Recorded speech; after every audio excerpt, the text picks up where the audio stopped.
ஆண்களுக்கு ஏற்படும் விரைவீக்கம், குழந்தையின்மை பிரச்சனைகளுக்கு எத்னிக் ஹெல்த் கேர் 9600000038.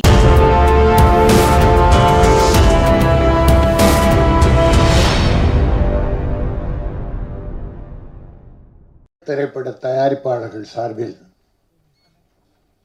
தமிழ் படம் நம்பி எடுக்க வந்திருக்கிற, தமிழர்களை நம்பி எடுத்திருக்கிற அண்ணன் ரகுமான் அவர்கள், ருத்ராவின் தந்தை, அவரை வாழ்த்தி வரவேற்கிறேன். வெற்றி பெற வாழ்த்துகிறேன்.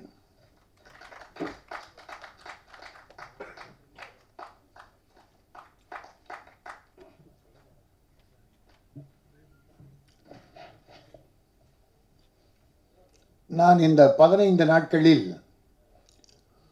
3 வித்தியாசமான படங்களில் இசை வெளியீட்டு விழாவில் கலந்து கொண்டேன். தம்பி பேரரசும் ஆர்வி உதயகுமாரும். அதில் அந்த 2 படத்தில் மட்டும் நம்ம ஜாக்குவார் இல்லை, வேறு வேலையாக போயிருப்பார். ஏன்னா நாங்கள் என்னென்னா, இந்த சின்ன படங்கள், சிறு முதலீட்டு படங்கள் வெற்றி பெறணும், அதற்காக ஆத்மார்த்தம் ஆழ் மனதிலிருந்து நாங்கள் வாழ்த்ததுக்காக வர்றோம். என்ன வேலை எப்படியோ, நாங்கள் என்ன வெற்றி பெற்றோமோ இழந்தோமோ எவ்வளோ கஷ்டப்பட்டோம் என்பதெல்லாம் வேற. நான் இழந்தது கஷ்டப்பட்டது எல்லாமே சினிமா நல்லா இருக்கணும் தான். அப்போது நான் இழந்ததை நிறுத்தி இப்போ வர்றவங்களை வாழ்த்தி அது வெற்றி பெற வேண்டும் என்று தான் எங்களுடைய கடமை. ரவி மரியா அவர்கள் ஜெயில் துரோகி அவர்கள், ஒரு தனிப்பட்ட இப்போ புதுசாக வருது, எல்லாரும் துரோகின்றாங்க. ஜெயில் துரோகி, ஜெயில் படத்தில் அவ்வளோ அழகாக நடிச்சிருக்காரா.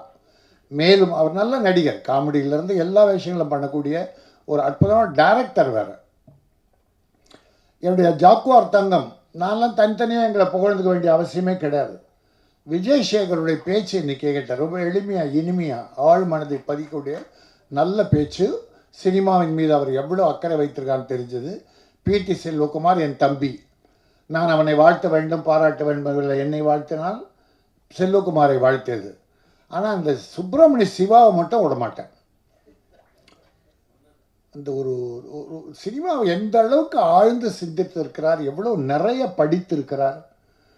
நான் அவர் ஒரே விஷயம், சிம்பிளாக படத்தை வெற்றி பெற வைக்கிறதுல சுப்பிரமணிய சிவா எனக்கு சுப்பிரமணிய சிவானா வஉசியோட நண்பர். அவ்வளோ பெரிய தியாகிகள்லாம் எவனுக்கும் தெரியாதது, இப்போ இருக்கிற தலைவன்களுக்கே தெரியாது. எங்க சுப்பிரமணிய சிவா பேர், வஉசி பேர் யாருரா? அவங்க அப்பா பேரு வாலேஸ்வரனா, அண்ணன் பையன். ஓஹோ, ரைட். ஏன்னா நான் வஉசியை தமிழகம் எங்கும் புகழ் பரப்பி கொண்டிருக்கிறேன். தமிழக முதல்வர் அவர்கள் இதுவரைக்கும் எந்த முதல்வரும் செய்யாததை தமிழக முதல்வர் மு.க. ஸ்டாலின் அவர்கள் சென்ற மாதத்திலே வஉசிக்கு 14 அம்ச கோரிக்கைகளை வலியுறுத்தி தமிழகத்தில் கோவையில் அவர் இருந்த சிறையிலே அந்த சிலை வைப்பது முதல், அந்த பூங்காவுக்கு சிறப்பு செய்வதிலிருந்து, அவர் எழுதிய புத்தகங்களை நூலகத்தில் வைப்பதிலிருந்து, பிறந்த இடத்தை புதுப்பிப்பதிலிருந்து நம்முடைய தமிழக முதல்வர் ஸ்டாலின் அவர்கள் அற்புதமாக அறிவிச்சிருக்கார். அது மட்டும் இல்லை, மகாகவி பாரதிக்கும் யாருமே பண்ணதில்லை, எந்த முதல்வரும் பண்ணதில்லை. இன்னைக்கு எப்படி இவருக்கு தோணுச்சுன்னே தெரில. தமிழ் அறிஞர்களை புகழ்கிறார், தமிழை போற்றுகிறார், தியாகிகளை வரவேற்கிறார். ஒரு இன்ஸ்பெக்டர் ஒருத்தன் பின்ன ஆடு திருட சமுட்டியால் அடித்து மண்டை உடஞ்சிச்சு, கடமையை ஆற்றி கொண்டிருந்த இன்ஸ்பெக்டர் அடித்து கொண்டுட்டான். உடனே 1 கோடி ரூபாய் அந்த குடும்பத்துக்கு, அது இணையாகாது மச்சு. ஆனால் அந்த மனசு வரணுமே, ஒரு 10 லட்சம் 20 லட்சம் சொல்லாமல் 1 கோடி ரூபாய், உன் குடும்பத்திற்கு ஒரு வேலை, அரசாங்கம் உங்கள் பின்னால் இருக்கிறதுன்னு இன்னைக்கு போலீஸ் காவல்துறை அதிகாரிகள்லாம் உற்சாகப்படுத்திட்டு இருக்காரு, லீவு கொடுக்குறாரு. இதுவரைக்கும் லீவு கொடுக்கல. அவன் ஏன் மன உளைச்சல்ல, அந்த குற்றவாளிகளை சந்திச்சு மன உளைச்சல்ல அவனை அடிச்சு போட்டுருது. அதனால் அவங்களெல்லாம் லீவ் எடுக்கணும், குடும்பத்தோடு இருக்கணும் அப்படின்னு இன்னைக்கு புதிய சிந்தனையோட மாண்புமிகு தமிழக முதல்வர் அவர்கள் அற்புதமாக பண்ணிட்டு இருக்கார் தமிழகத்தில். அவரை தமிழ் திரையுலகின் சார்பில் வாழ்த்துவோம். என் சகோதரர் கூட ஒரு கோரிக்கை வைத்தாங்க, நம்ம பேரரசு தான், பேரரசு தான். தமிழ் சினிமா நொந்து போயிருக்கிறது, வெந்து போயிருக்கிறது. நீங்கள் இந்த பெரிய நடிகர்களை கோடி கோடி வாங்குவதெல்லாம் கவனத்தில் வைக்காதீர்கள். இப்போ இப்போ எங்கள் ரகுமான் இந்த படம் வெற்றி பெற்று அசல் தேர்ச்சின்னு வச்சுங்க, அசல் லாபம் வேண்டாம் எங்களுக்கு, அசல் தேர்னா அடுத்து என்னென்ன பண்ணுவீங்க? இப்போவே 2 படம் ஆரம்பிச்சிட்டாங்க. இந்த படத்துடைய முதலீடுன்னு வரல, ஆனால் 2 படம் ஆரம்பிச்சிட்டாங்க. அப்போ எத்தனை தொழிலாளிக்கு வேலை கிடைச்சிருக்கும், எத்தனை டைரக்டருக்கு வேலை கிடைச்சிருக்கும்? அப்போ இவருக்கு வர்ற முதலீடு, போட்ட முதலீடு, இதில் சம்பாரிச்சவங்க, நடிகர்கள், தொழிலாளர்கள் எல்லாரும் மகிழ்ச்சியாக இருந்திருக்காங்க. இந்த ஒரு 50 நாளில் வச்சுங்களேன், ஒரு நாளைக்கு 50 பேர் இல்லை 60 பேர் இல்லை 80 பேர் ஏதோ, ஆனால் அத்தனை பேரை வாழ வைத்திருக்கார் இல்லையா? மறுபடியும் இந்த அசல் வந்தால் மறுபடியும் வாழ வைக்க போகிறார். அடுத்த தொழிலாளிகளை வாழ வைக்க போகிறார், டெக்னீஷியன்ஸை வாழ வைக்க போகிறார். இந்த பணம் இதில் ரொட்டேஷன் ஆகுது, ப்ரொடியூசர்ஸுக்கு வருகிற பணம். ஆனால் இன்றைக்கு 50 கோடி 100 கோடி வாங்குகிற ஹீரோக்களை கேட்கிறேன், உங்க வாங்குகிற பணம் எங்க வருது? சினிமாவுக்கு எங்க வருது? திருப்பி சினிமாவுக்கு வருதா முதலீடா? எங்க சொத்து இருக்குது என்பதை வாங்கி கொண்டு போற உங்களால் இந்த தமிழ்நாட்டுக்கு என்ன பயன்? 100 கோடி 200 கோடி வாங்கின பிறகு அந்த காசை உங்களுக்கு யார் கொடுக்கிறா? ஏழை மகன், உங்கள் மீறி வெளிப்படுத்தி கொண்ட ரசிகர் என்ற பெயரில் ஒரு ஏழை மகன் தானே 100 ரூபா 1000 ரூபா 500 ரூபா டிக்கெட் கொடுத்து வெறித்தனமாக வாங்குகிறான். அவன் வீட்டு பணம் தானே உன்னை கோட்டீஸ்வரராக்கி இருக்கிறது. ஆகவே அந்த பணத்தை பற்றி, அவங்கள பற்றி தமிழக அரசு கவலைப்பட வேண்டியதில்லை. இப்போ ஓடிடியில் திரையரங்கு கொடுக்க மாட்டேன்னு சொல்லிட்டு அமேசானுக்கு கொடுக்குறவங்க, அந்த வரி பணம் இங்கே வருதா தமிழ்நாட்டுக்கு? எஸ்சிஎஸ்சி வருதா? யாரோ அமேசான் பாம்பே இங்கே இருக்குதான், அங்கே போகுது. அது கூட அவங்களால் இந்த தமிழ்நாட்டுக்கு பயன் கிடையாது. ஆக அது இருக்கட்டும், அது ஒரு பக்கம். ஆனால் இந்த தமிழ் நடிகை தீபாவா சுபாவா, தமிழ் பெண் பாருங்க, தமிழ் பண்பாடோடு அந்த சேரீ எல்லாம் கட்டிட்டு எவ்வளோ அழகா. இதே ஒரு நார்த் இந்தியன் கீழே உட்கார வச்சிருந்தா ஒரு 1/2 கஜத்தில் 3 துண்டு, இங்கே ஒன்று இங்கே ஒன்று இங்கே ஒன்று, சிக்கி சிக்கி சிக்கி அது வந்துட்டு ஷோ கட்டு போயிட்டாங்க. அது வர்றதில்லைன்னு வச்சுங்க முதல்ல. ஆனால் தமிழ் பெண்ணை என் டைரக்டர் இருக்கீங்க, உங்களை வேண்டி கேட்டுக்கிறேன். சிவா, மரியா, ரவி மரியா, எல்லாரும் தமிழ் பெண்களை கொஞ்சம் பார்ப்போம். அது இல்லாத போது நம்ம தெலுங்கு மலையாளம் தப்பு இல்லை, நம்ம சகோதரர்கள் தான். ஆனால் முதல்ல நம்ம தமிழ் குழந்தைகளுக்கு வாய்ப்பு தரும். இந்த வரப்பேர் சொன்ன அந்த பொண்ணு கூட ஹீரோயின் மாதிரி நல்லா தான் இருக்குது. அப்படியா?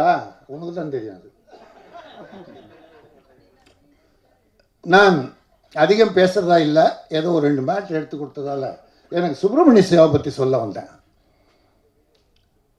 திருடா திருடியில் ஒரு சாங், என்னம்மா பேச்சு கேட்டு ஓடின்ட்டியா? உன்னை தான் பேசி திட்டிகிட்டு இருந்தேன் எல்லாரும், அதான் திட்டிகிட்டு இருந்தேன். நல்ல பெண்மணி, தமிழ் பெண்மணி, சேரீ கட்டிட்டு அழகாக வந்திருக்கு. இந்த மாதிரி குழந்தைகளுக்கு வாய்ப்பு தாருங்கள் இன்னும் எங்கள் டைரக்டர்கிட்ட வேண்டிக்கிட்டு இருக்கேன். என் தம்பி சிநேகனும் ரெக்கமெண்ட் பண்ணுவார். இப்போ திருடா திருடியில் ஒவ்வொரு படத்தில் இவ்வளோ பெரிய செட்டு போடுறீங்க, 100 பேர் 500 பேர் ஆட விடுங்க, எங்கள் சகோதரிகளுக்கு வேலை பண்ணட்டும். ஆனால் மன்மதராசான்னு ஒரு பாட்டு இன்றைக்கும் ஒலித்து கொண்டு இருக்கிறது. அது என்ன பேக்ரவுண்ட் வச்சிங்க சார்? எத்தனை செட்டு போட்டீங்க? எத்தனை டான்சர்ஸ்? ஒரே நம்ம தனுஷ், அந்த ஹீரோயினி. பின்னால் பார்த்தீங்கன்னா ஒரு கருப்பு சேலை அப்படி ஆடிக்கிட்டு இருக்கோம் சார். கருப்பு சேலை என்ன விலை இருக்கும்னு நினைக்கிறீங்க அந்த காலத்தில்? அதாவது ஒரு 1000 ரூபா இருக்கும். நம்ம காஸ்டியூமர் அது 1500 சொல்லி வாங்கியிருப்பார். ஒரு 500 ரூபா அவருக்கு வேணும் தனியாக, சம்பளம் போக அதெல்லாம் வேணும். நம்ம ஆளுங்க நிறைய பண்ணுறாங்க. ப்ரொடியூசரை காலி பண்ணுறதுல அது ஒரு டீம் ஒர்க் பண்ணுது. என்ன எவ்வளோ சிம்பிள் சார். ஒரு மலைப்பகுதியோ எங்கேயோ கொண்டு போய் வச்சுட்டு அந்த dance Sivasankar dance master Siva, Sivasankar master இன்ன வரைக்கும் மறக்க முடியாதுங்க. அதை ஏன் அப்படி பண்ணக்கூடாது? எனக்கு டைரக்டர் தான் நான் கை கூப்பி வணங்குறேன். உங்களால் தான் ப்ரொடியூசரை காப்பாற்ற முடியும். அதனால் வேண்டுகோளை அவங்களுக்கு வச்சுட்டு, இந்த சர்க்கரை தூக்கலாய் ஒரு புன்னகை, சர்க்கரை கொஞ்சம் தூக்கலாக இருக்கணும், புன்னகை கொஞ்சம் தூக்கலாக இருக்க, மனம் நிறைந்து சிரிக்க வேண்டும். ஒரு தாயின் பாசத்தில், புனிதமான பாசத்தில் தான் எந்த சுயநலமில்லாத சிரிப்பு சிந்தும். ஒரு தந்தையின் பாசத்தில் தான் சுயநலமாத சிந்தனை சிந்தும். நல்ல நட்பு, கண்ணியமான காதலி, அவர்களுடைய புன்னகையெல்லாம் புனிதமானது, தூக்கலானது. ஆனால் ஒரே ஒரு புனிதமான மனிதர் இந்த நாட்டில் இருந்தால் எப்பொழுதுமே சிந்தனை சிரிப்பு சிந்திக்கொண்டே இருக்கும். அதுதான் புரட்சி தலைவர் எம்ஜிஆர். இப்போவும் அவர் படத்தை பாருங்க, அந்த சிரிப்பு சிந்திக்கிட்டே இருக்கு சார். அது செயற்கை இல்லை, அது இயற்கையான சிரிப்பு. தாயின் கருவிலே இருந்து வந்த அந்த சிரிப்பு சிந்திக்கிட்டே இருக்கும். அதை போல மற்றவர்கள் சிரிக்க வைத்திருந்தார், வாழ வைத்து கொண்டிருந்தார். நாமும் மற்றவர்களை வாழ வைக்க வேண்டும், சிரிக்க வைக்க வேண்டும். யாரையும் பொறாமையில் பொசுங்கி வைக்கக்கூடாது, நாம் பொசுங்கி போகும். ஆகவே சர்க்கரை தூக்கலாய் ஒரு புன்னகை என்ற படம் ஒரு இலக்கிய நயமிக்க ஒரு சொல், தமிழ் சொல். இதுதான் எனக்கு வேணும். என் அருமை சகோதரர் ருத்ரன் மலையாளி தான், அதில் ஒன்றும் வார்த்தை இல்லை. ஆனால் துணிச்சலோடு தமிழ் படம் எடுக்க வந்திருக்கார். மட்டின்னு ஒரு படம் கலந்துக்கிட்டேன் அவரை போன வாரம். அவங்களும் மலையாளிகள் தான், தமிழில் படம் எடுக்க வந்திருக்கிறார்கள். அதே போல் கண்மணி என்ற ஒரு படம் ஒரு 20 நாளுக்கு முன்னால் இதே இடத்துல ஆடியோ ஃபங்க்ஷன், ஒரு அருமையான படம் எடுத்தன மலையாள சகோதரர்கள். இப்போது மலையாளத்தில் சினிமா ரொம்ப நல்லா இருக்குது, கட்டுப்பாடாக இருக்குது, ஹீரோக்கள்லாம் ரொம்ப பந்தா இல்லாமல் எளிமையாக இருக்காங்க. ஆனால் இங்கே பந்தாவும் எளிமை இல்லாத செயற்கையான ஒரு சினிமா நிறைந்த தமிழகத்தில் ப்ரொடியூசரை எப்போ காலி பண்ணலான்னு நினச்சிருக்க இடத்துக்கு என் மலையாள சகோதரர்கள் இங்கே படம் எடுக்க வருகிறார்கள். அவர்களை கைகூப்பி நான் வரவேற்கிறேன். மாண்புமிகு தமிழக முதல் அவர்களை வேண்டி கேட்டுக்கொள்கிறேன். தொழில் அதிபர்களை உலகத்தில் உள்ளவரெல்லாம் அழைக்கிறீர்கள், தமிழகத்தை தொழில்மயமாக்க விரும்புகிறீர்கள், அது வேலையை தொடங்கிவிட்டீர்கள். கேரளத்திலிருந்தும் மற்ற மாநிலத்திலும் படம் எடுக்க மற்றவர்கள் வருவதற்காக இந்த எளிமையாக்குங்கள். ஷூட்டிங் பிளேஸ் ஓரிடத்தில் அந்த பர்மிஷன் கொடுத்தா வேற எவனும் லஞ்சம் வாங்கக்கூடாது. நான் சென்னையிலே தெருவிலே ஷூட்டிங்னா போலீஸ் கொடுக்குற லஞ்சமே போலீஸ் சித்திரவதை பண்ணிடுறாங்க, லஞ்சம். ஆக அப்படிப்பட்ட நிலையெல்லாம் இருக்கக்கூடாது. இங்கே பர்மிஷன் வேணால் ஊட்டியில் ஷூட் பண்ணலாம், தொல்லை பண்ணக்கூடாது ப்ரொடியூசரை. அதுக்கு தமிழக முதல்வர் எல்லா விஷயம் தெரியும். உதயநிதி ஸ்டாலினுக்கு அவர் ப்ரொடியூசர், டிஸ்ட்ரிபியூட்டர், நடிகர், ஹீரோ, அவருக்கும் தெரியும்.